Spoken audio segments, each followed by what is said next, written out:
ভারতের মাটিতেই ভারতকে লজ্জাজনকভাবে হারিয়ে দিল সাউথ আফ্রিকা ক্রিকেট দল। আমরা যারা প্রতিনিয়ত ক্রিকেট খেলা দেখি আমরা জানি যে সাউথ আফ্রিকা ভারত দ্বিতীয় টেস্ট ম্যাচ আজকে শেষ হয়েছে এবং সাউথ আফ্রিকা 408 রানের বিশাল জয় পেয়েছে। দ্বিতীয় টেস্টে সাউথ আফ্রিকা 550 রানের টার্গেট দিয়েছিল ইন্ডিয়াকে, বিনিময়ে ইন্ডিয়া 140 রানে অল আউট হয়েছে।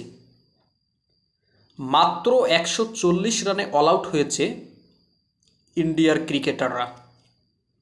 সত্যি এটা লজ্জাজনক যে ইন্ডিয়ার মাঠেই ইন্ডিয়াকে টেস্ট ফরম্যাটে মাত্র 140 রানে অল আউট করেছে সাউথ আফ্রিকা।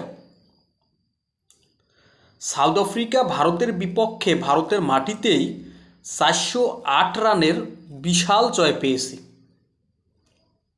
এটা ইন্ডিয়ান ক্রিকেটের যারা ফ্যান ফলোয়ার আছে সত্যি এটা তাদের জন্য হতাশাজনক এবং দুঃখজনক যে সাউথ আফ্রিকা ভারতে এসে ভারতের মাটিতেই ভারতকে এভাবে লজ্জাজনকভাবে হারিয়ে দিল।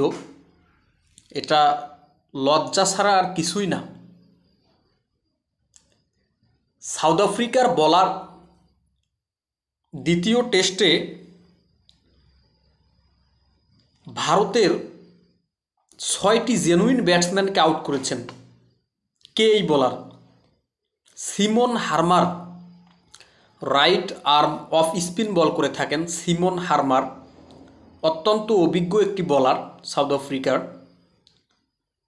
প্রথম টেস্টে দুর্দান্ত বল করেছেন এবং দ্বিতীয় টেস্টেও অসাধারণ বল করেছেন সিমন হারমার। সত্যি সিমন হারমারের প্রশংসা করলেও কম হবে যে ভারতের মাটিতেই ভারতের ব্যাটসম্যানদেরকে দুর্দান্তভাবে আউট করেছেন। অসাধারণ বল করেছেন সিমন হারমার। এবং মার্কো জনসেন শুধু বলে না, ব্যাট হাতেও দুর্দান্ত খেলেছেন। আমরা জানি যে মার্কো জনসেন একজন genuine lift arm fast bowler. Bat হাতে দ্বিতীয় টেস্টের প্রথম ইনিংসে 91 বলে 93 রান করেছেন। একটি বলার ব্যাট হাতে 91 বলে 93 রান করেছেন, তাও ইন্ডিয়ার বিপক্ষে ইন্ডিয়ার মাটিতে, এবং বল হাতে দুর্দান্ত বল করেছেন। ইন্ডিয়ার সেরা ব্যাটসম্যানদেরকে আউট করেছেন মার্কো জনসেন। ইন্ডিয়ার বিপক্ষে সাউথ আফ্রিকার এই বিশাল জয় এটা সত্যি অসাধারণ এবং ইন্ডিয়ার জন্য এটা লজ্জাজনক, হাস্যকর, হতাশাজনক।